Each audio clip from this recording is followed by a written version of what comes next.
హిందూ సమాజం అందరూ చూడట్లేరు అలా. ఓన్లీ అయ్యప్ప స్వాములు ఎవరైతే దీక్షలో ఉన్నారో స్వాములు వారు మాత్రమే నెగటివ్ కోణంలో చూస్తున్నారు. వారు చూడడంలో కూడా న్యాయం ఉంది.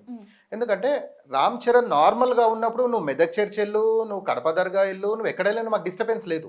అంటే స్వాములకు డిస్టర్బెన్స్ లేదు. నువ్వు పర్టికులర్లీ ఒక దీక్షలో ఉన్నప్పుడు దర్గాకి వెళ్ళడం అనేది వారు తీవ్రంగా అంటే వాళ్ళు ఖండిస్తున్నారు. మేము ఇంటి దగ్గరికి వెళ్ళి ధర్నాలు రాస్తారోకులు చేస్తామంటున్నారు. నాకు ఇన్ఫర్మేషన్ కొన్ని పోలీస్ స్టేషన్లో కేసెస్ కూడా ఫైల్ అయ్యాయి.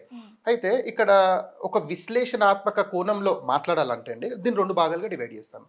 ఇప్పుడు చూడండి, మీరు మీ సర్కిల్లో ఉన్నటువంటి లేదా ప్రేక్షకులు ఎవరైతే ఈ వీడియో చూస్తున్నారో వారిని కూడా నేను క్వశ్చన్ చేస్తున్నాను.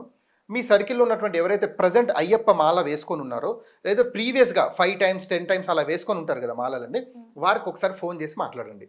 వారిని అడగండి, మీరు దీక్షలో ఉన్నప్పుడు అంటే 41 days ఏదైతే దీక్ష చేసిన తర్వాత మీరు శబరి వెళ్తారో, శబరికి కింద మీరు అక్కడ బాబర్ స్వామి దర్గా అని ఉంటుంది.